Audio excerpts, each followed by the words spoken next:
Class कल से हमने शुरू किए हैं। नया क्लास कलेसिया।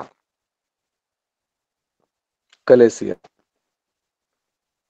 हमारा जर्नी एक कोर्स के समान शुरू हो गया है कुछ दिनों से।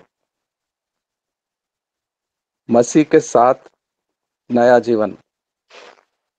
मसीह के साथ नया जीवन कैसा शुरू होता है, कैसा होता है, क्या लाभदायक होता है और कैसे लगातार दिन ब दिन जिया जाता है, सीखते आ रहे हैं कुछ इम्पोर्टेंट क्लासेस में। आज का कल शुरू हुआ वो क्लास आज भी सीखेंगे हम। कलेसिया। कलेसिया क्या होता है? कलेसिया अब्राहम का परिवार के समान। अब्राहम को दर्शन मिला था परमेश्वर ने, जहां वो बसा हुआ था, जी रहा था, जहां जन्म लिया, बड़ा हुआ,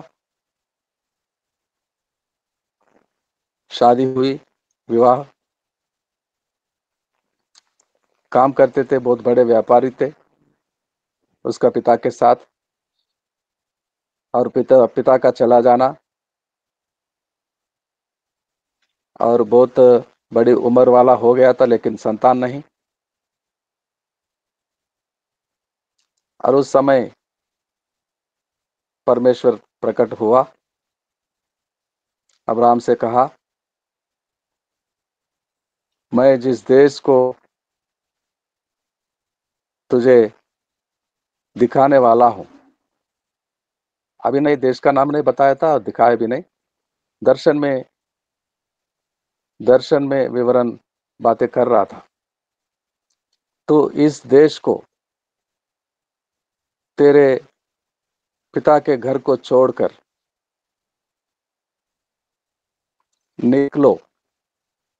निकल पड़ो उस देश को जो मैं दिखाने ले जाने वाला हूं।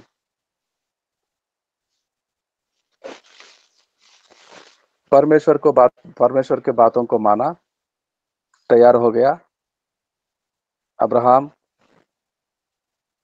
जहां जन्म लिया था, बड़ा हुआ था, काम कर रहा था, बिजनेस कर रहा था, पिता के घर में, उस गांव को, उस क्षेत्र को, उस पिता के घर को छोड़कर निकलने पर तैयार हो गया था। उसको मालूम था परमेश्वर हमेशा के लिए ले जा रहा है, वापस नहीं आएगा, कभी लौटकर कभी नहीं आएगा। निश्चय हुआ था, निर्णय ले लिया था, अभी मैं रिटर्न नहीं करूंगा। मैं परमेश्वर के साथ, परमेश्वर देने वाला उस नए देश में जाकर वहीं रहूंगा। वही मेरा जीवन का अंत होगा। No turning back, no return, no U turn, सीधा सीधा ही जाना। No turn to left, no turn to right. और अब्राहम के संतान जो आज हम निर्गमन में पढ़ रहे हैं, मिस्र देश से मूसा को भेजकर उनसे कहता है, यहां से निकलो, यहां से निकलो, ये देश तुम्हारा नहीं, तुम्हारे लिए, तुम्हारा पुरखों का देश है, जो मैंने प्रॉमिस किया था, मैं प्रतिज्ञा किया था, वाचा बांधा था तुम्हारे बाप दादाओं से। और इतने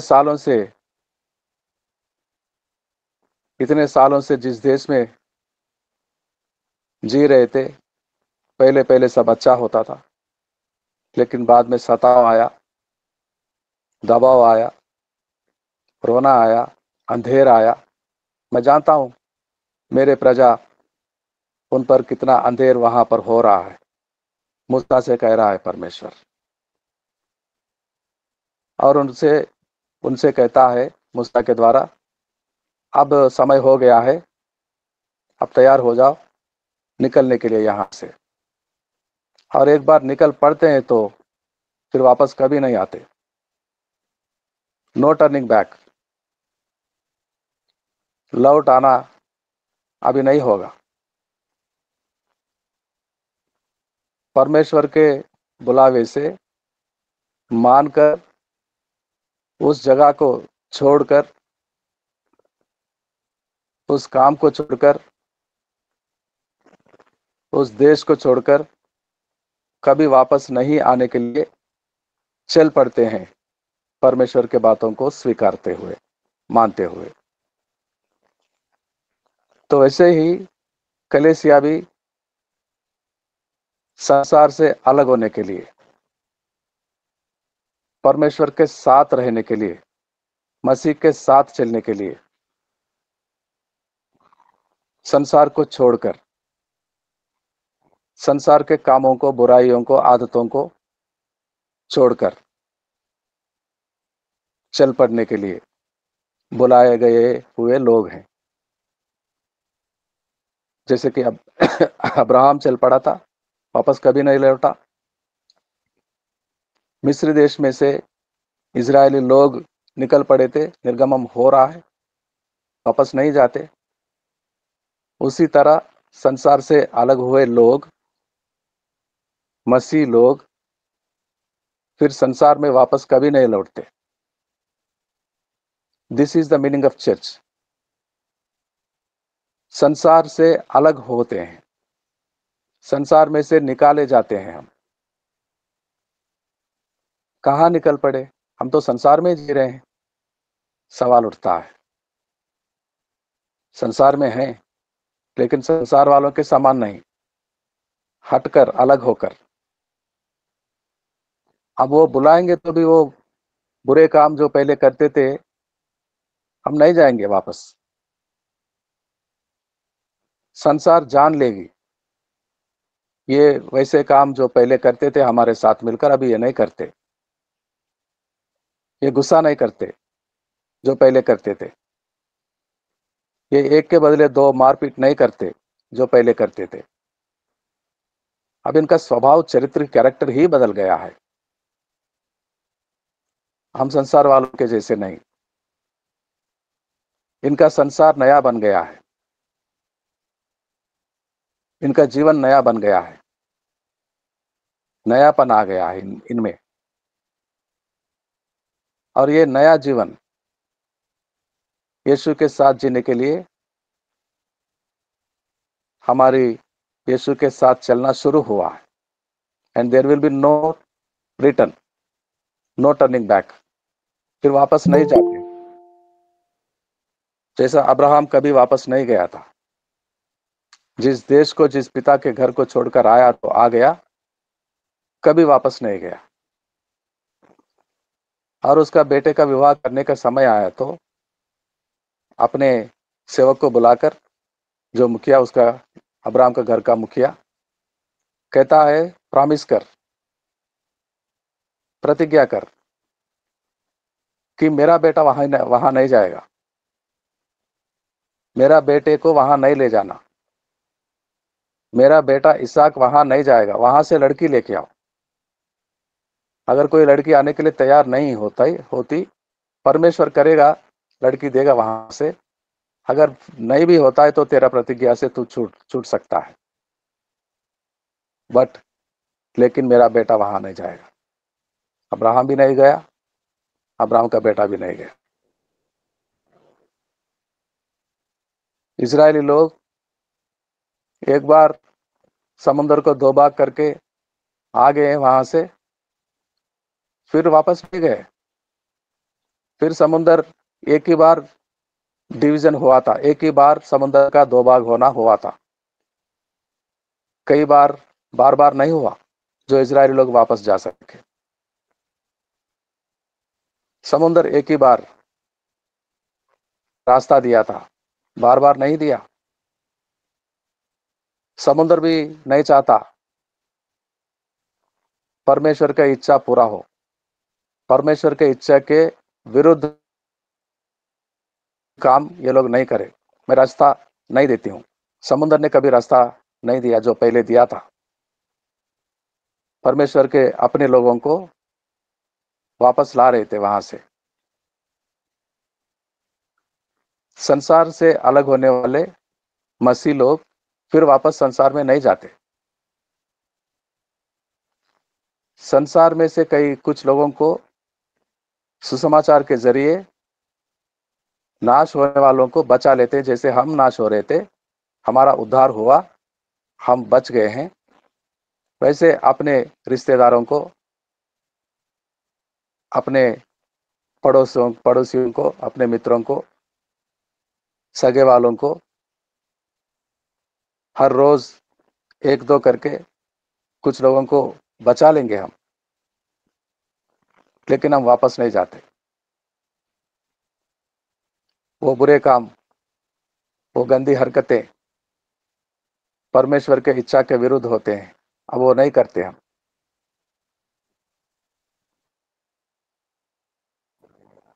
यही लोग कलीसिया संसार से अलग जीने के लिए परमेश्वर का बुलावे को स्वीकार किए लोगों का समूह होता है कलीसिया। और ये ऐसे ही नहीं हुआ, इसके लिए परमेश्वर बहुत परिश्रम किया। समुद्र दो भाग ऐसे ही नहीं हुआ। 14 अध्याय में, निर्गमन में जाएंगे, आज तीसरा अध्याय में हम 14 में जाएंगे 11 दिन के बाद। पूरी रात भर परमेश्वर ने परिश्रम किया, पूरी रात भर। सारे लोग सो रहे थे, नींद दिया उनको, और मूसा से कहा सुबह होने से पहले रात में, चलो मूसा कहो, हाथ उठाओ, हाथ उठाओ और कहो समुद्र से कि रास्ता दे दो, और लोगों से कहो उठो, चलो, चल पड़ो, चलो। कहाँ चल रहे हैं ये लोग? समुद्र में, पानी में नहीं, रास्ता बन गया है, रास्ता निकल चुका था, रास्ते पे जा रहे थे। अब तक जैसे चलते आ रहे थे वैसा ही रास्ते पे जा रहे थे। परिश्रम करता है परमेश्वर, और हमें बचाने के लिए, कलीसिया को बचाने के लिए परमेश्वर ने भी परिश्रम किया है। प्रेरितों के काम के पुस्तक अध्याय 20 और वचन 28, the book of Acts chapter 20 and verse 28। प्रेरितों के काम अध्याय 20 और 20 का 28, द बुक ऑफ एक्ट्स 20:28। इसलिए अपनी और पूरे झुंड की चौकसी करो, जिसमें पवित्र आत्मा ने तुम्हें अध्यक्ष ठहराया है, कि तुम परमेश्वर की कलीसिया की रखवाली करो, जिसे उसने अपने लहू से मोल लिया है। आमीन। परमेश्वर की कलीसिया जिसने अपनी लहू देकर मोल लिया है, खरीद लिया है। He has purchased by paying his own blood. अपना लहू देकर मोल लिया है। कौन? परमेश्वर। परमेश्वर ने कब लहू दिया, लहू बहाया? लहू बहाने वाला वो क्रूस पर चढ़ा गया, यीशु मसीह, उसका एकलौता पुत्र, परमेश्वर का पुत्र। और यहां कहता है परमेश्वर अपने ही लहू से, अपने ही लहू से लहू देकर मोल लिया है। इसलिए कलीसिया परमेश्वर की कहलाती है। पहली कुरिन्थियों की पत्री, पहला कुरिन्थियों की पत्री 1:3 में पढ़ते हैं, 1:2। First Corinthians chapter 1 and verse 2। पहला कुरिन्थियों की पत्री 1:2। परमेश्वर की परमेश्वर उस कल कोई एक भाई पढ़िए, कोई एक भाई। परमेश्वर की उस कलीसिया के नाम जो कुरिन्थियुस में है, अर्थात उनके नाम जो मसीह यीशु में पवित्र किए गए और पवित्र होने के लिए बुलाए गए हैं, और उन सब के नाम भी ठीक है, जो हर जगह हमारे ठीक है और बलराम, अपने ठीक है, ठीक है।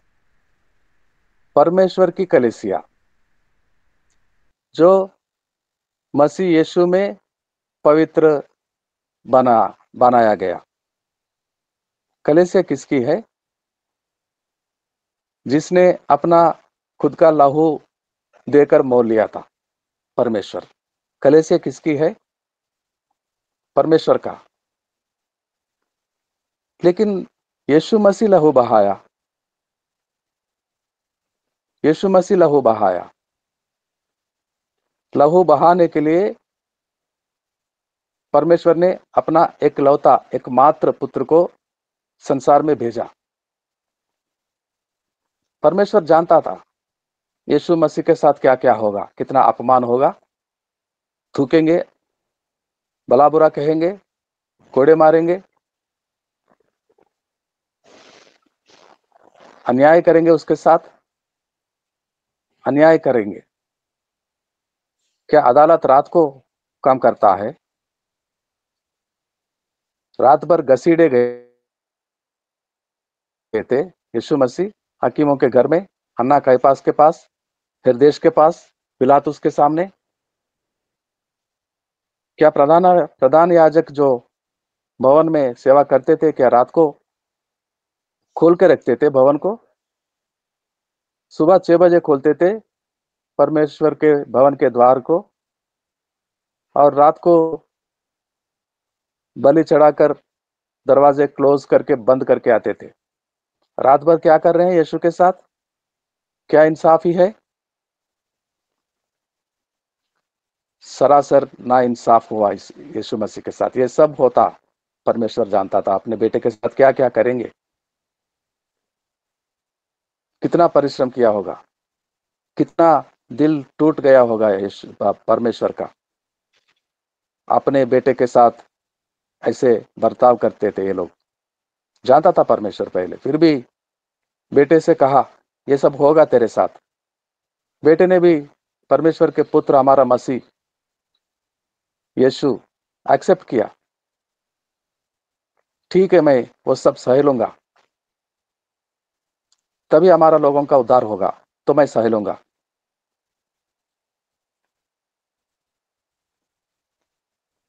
बेटे से ये बातें कहने से, तू मरने के लिए तैयार हो जा मेरे बेटे, तू मरने के लिए जा,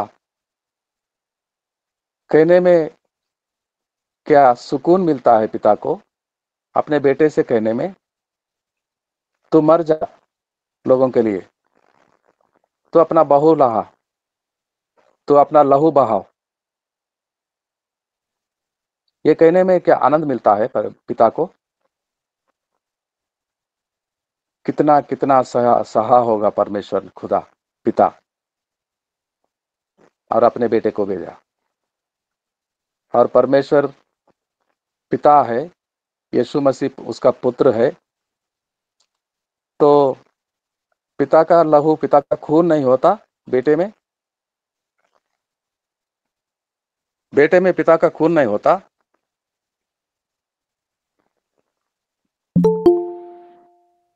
बेटे में पिता का ही खून होता है, पिता का अपना खून, उसका बेटा। और परमेश्वर का खून का नाम यीशु मसीह है। परमेश्वर का खून का नाम यीशु मसीह। और परमेश्वर अपना खुद का खून बहाया, और वो उस पवित्र लहू से, खून से लोगों को मोल लिया, हमको, और हम कलीसिया बन गए। We are the people who purchased by the blood of Jesus, the Son of God. हम कलीसिया चर्च बन गए हैं। हमारे लिए,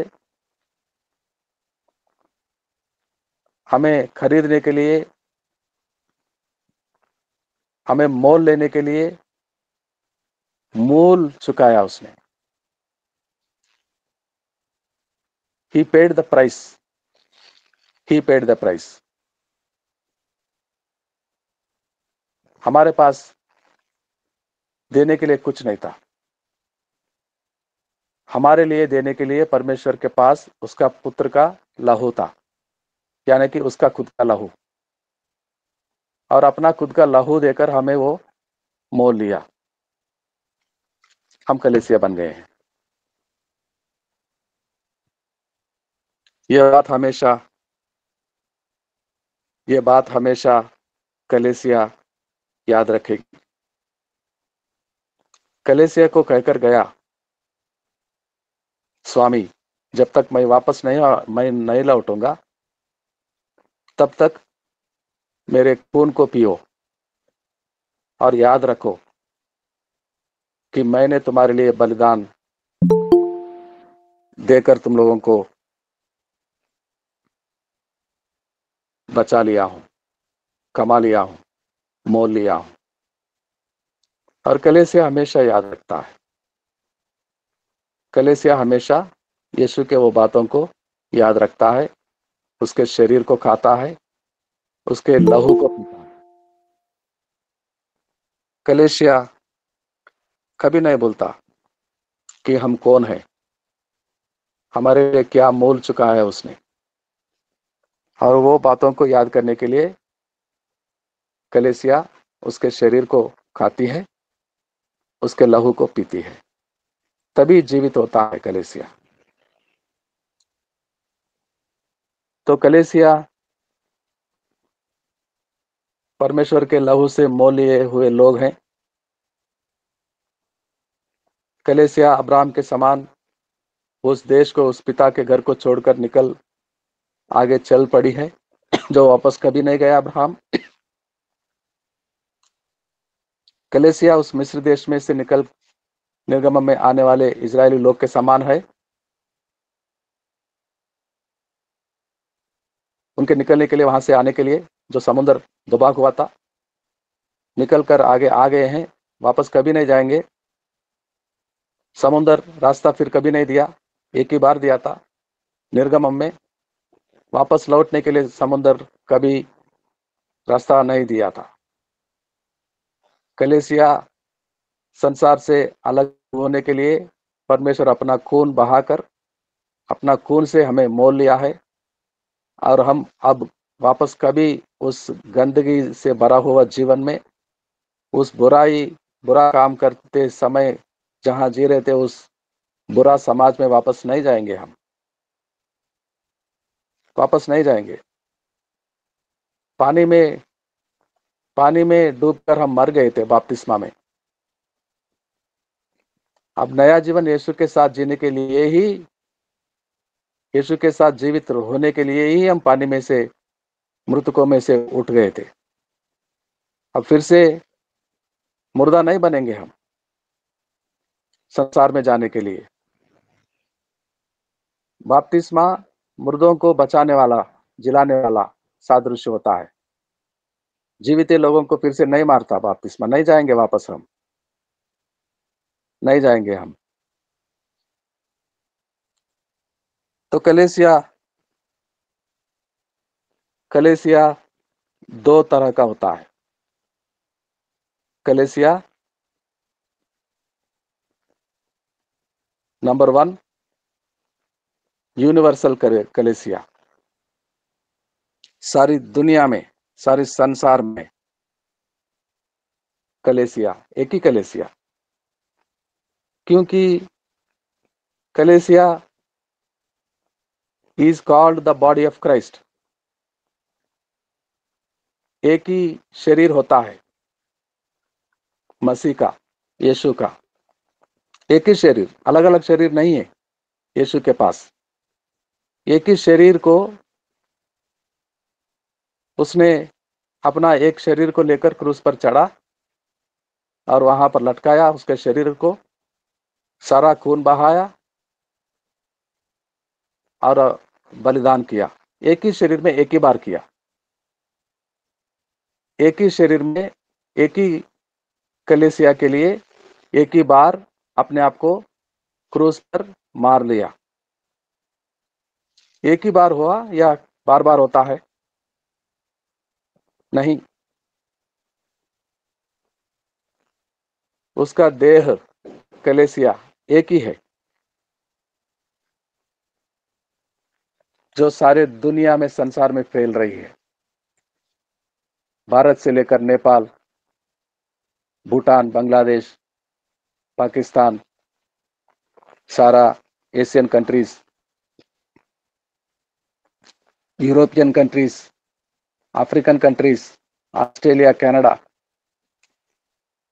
धरती के कोने कोने तक सुसमाचार के जरिए यीशु का शरीर फैल रहा है।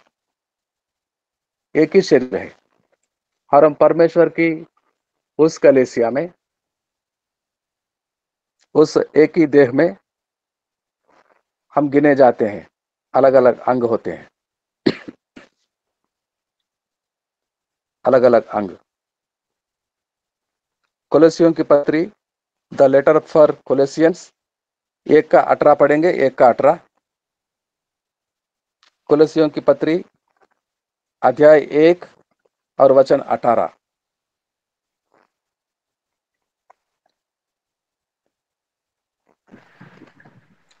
वही देह अर्थात कलीसिया का सिर है, वही आदि है और मरे हुओं में से जी उठने वालों में पहिलौठा ही सब बातों में वही प्रधान ठहरे। वही देह और वही सिर। एक सिर का बॉडी, एक सिर होता है और कई सारे देह होते हैं? नहीं, एक सिर का एक ही बॉडी होता है और वो एक सिर वो है हमारे बचाने वाला, उद्धारकर्ता, हमारे मालिक। और उसका एक ही शरीर होता है सारी दुनिया में फैले हुए कलीसिया। और उस कलीसिया में अलग अलग अंग, एक अंग भारत में है और एक अंग नेपाल में है और पाकिस्तान, अलग अलग मुल्कों में अनेक देह नहीं है, अंग अनेक होते हैं एक देह में, लेकिन अनेक देह नहीं होते। एक ही देह होता है, एक ही शरीर, और वो एक कलीसिया। एफेसियों की पत्री 5:25। एफेसियों की पत्री 5:25। The letter for Ephesians chapter 5 and verse 25।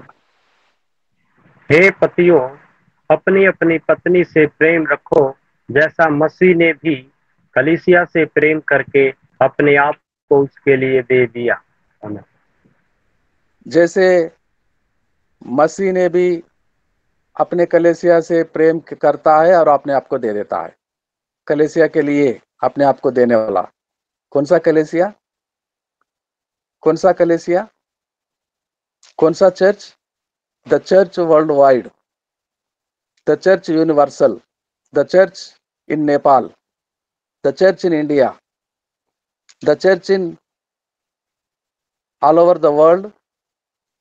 जहां कहां से भी हो, यीशु के बन गए लोगों के लिए अपने आप को दे देने वाला, एक ही शरीर बनाने वाला कलीसिया is the church world wide. एक ही शरीर है, एक ही देह।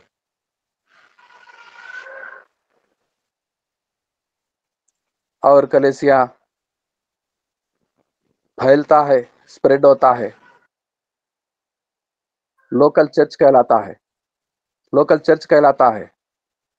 कलीसिया जयवीर चौधरी जी नेपाल में जो चलाता है वो भी कलीसिया बनती है। हरिदेव चौधरी जी चलाते हैं, वो भी कलीसिया बनती है। और भारत वाले कई परमेश्वर के दास दासी चलाते हैं, वो भी कलीसिया कहलाते हैं। लेकिन ये सारे अंग होते हैं उस वर्ल्ड वाइड चर्च का। ये झुंड है, ये झुंड। प्रेरितों के काम में 20 का 28 में जो पढ़ा हमने, परमेश्वर अपना खुद का लहू देकर मोल लिए गए लोगों का झुंड है, मंडली है, भवन है, कितने कितने नाम है। लेकिन this is the purified people का ग्रुप है, जो अलग अलग विभिन्न अंग के समान है, लेकिन एक ही देह में है, एक ही शरीर में। और कलीसिया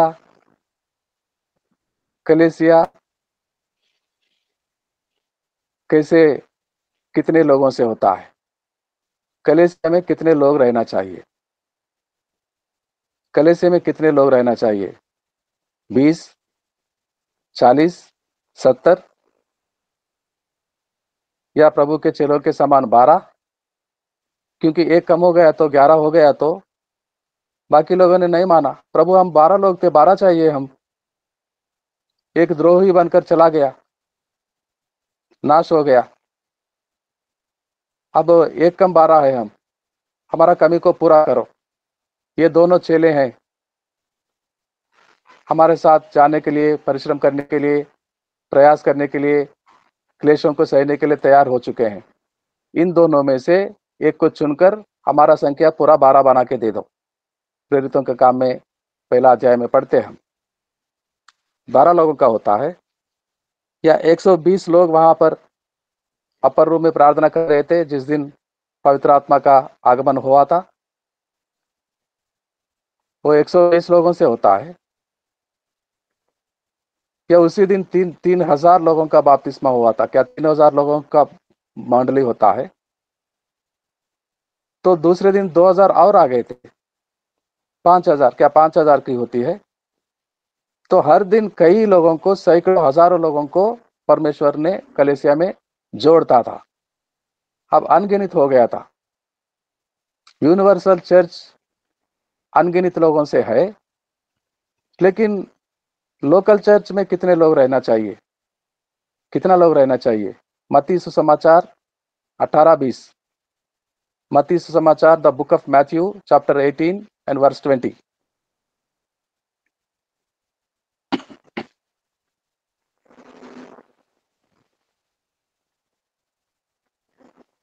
मत्ती सुसमाचार 18-20।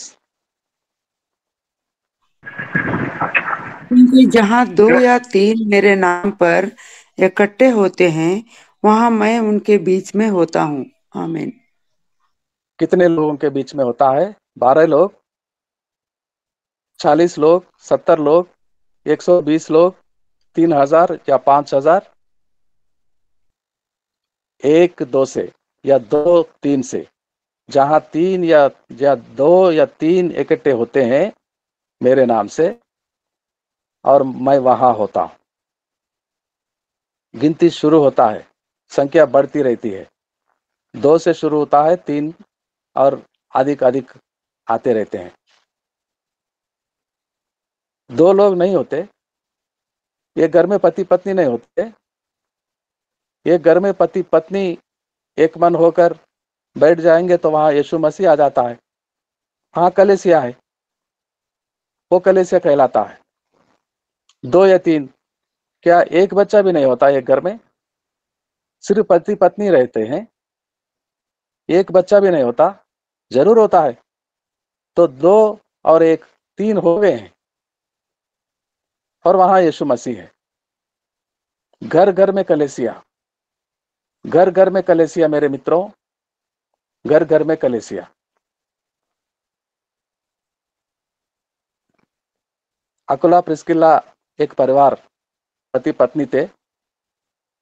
पौलुस साहब खत लिखते हुए रोमियो का पत्री उनको सलाम करता है और कहता है उनके घर में जो कलीसिया है उन सारे भाइयों को भी सलाम करता है, सैल्यूट करता है। रोमियो की पत्री 16:3 में पढ़ लीजिए आप बाद में। रोमियो की पत्री 16:3 में घर का चर्च को लेटर लिखता है। घर घर चर्च, पहले शताब्दी में, द फर्स्ट सेंचुरी में कलीसिया घर घर में होती थी। घर घर में मिलते थे, प्रार्थना करते थे, रोटी तोड़ते थे। प्रेरितों के काम 2:42 में, 2:42 में घर घर में, घर घर में चर्च होता है तो कितना अच्छा, कितना कितना भला होता। बड़े बड़े संख्या में लोगों को इकट्ठा करते, संसार वाले को क्रोध आता है, दुश्मन को क्रोध आता है, कितने बढ़ रहे हैं ये लोग। मिस्र देश में यही हुआ था। मिस्र देश का राजा ने यही कहा था कि ये लोग अपना से संख्या में बढ़ रहे हैं, कल को कुछ भी हो सकता है, हमारे देश को छीन सकेंगे ये लोग। वो डरता है।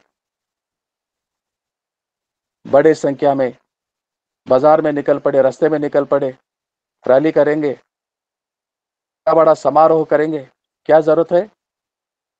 घर घर में करो आराधना, घर घर में करो। एक बस्ती में 4-5 परिवार मिलकर करो। हीरालाल मरावी जी जब सताव हुआ था 6 महीने पहले, धमकी दी गई थी, उन्होंने फोन कर कर रोते हुए मुझे बता रहे थे कि पास्टर जी मैं क्या करूं।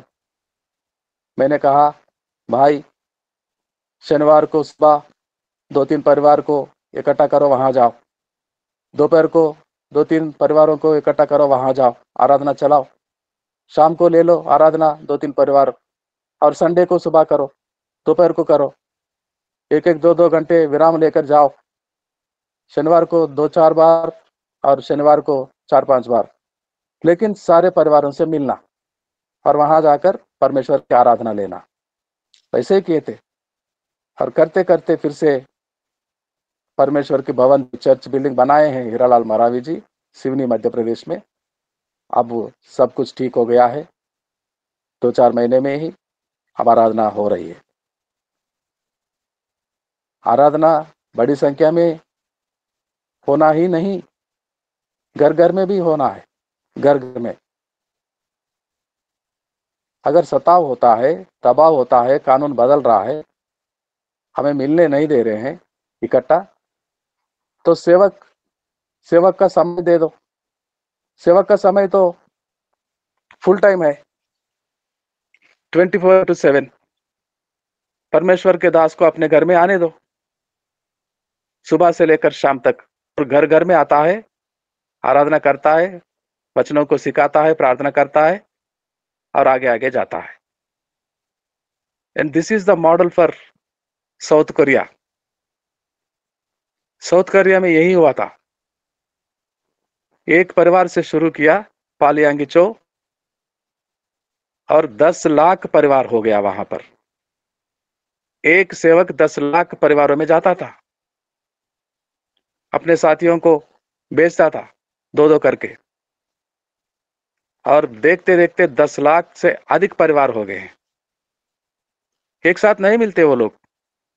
एक साथ मिलने के लिए कितना बड़ा भवन चाहिए, कितना बड़ा बिल्डिंग चाहिए। और कहां से नेपाल। मैं सोचा नेपाल बहुत छोटा देश होगा, जो सीतामढ़ी से हमारे भाइयों के साथ हम गए थे। छोटा देश नहीं है, बहुत बड़ा देश है। पूरब से पश्चिम, उत्तर से दक्षिण आने के लिए भारत का जितना देश है वो भी। और सारे भारत से एक इकट्ठा कैसे होंगे? सारे नेपाल वाले इकट्ठा हर हफ्ते कैसे, हर दिन कैसे मिलेंगे? नहीं। कलेसिया घर घर का भी है, कलेसिया वर्ल्ड वाइड भी है।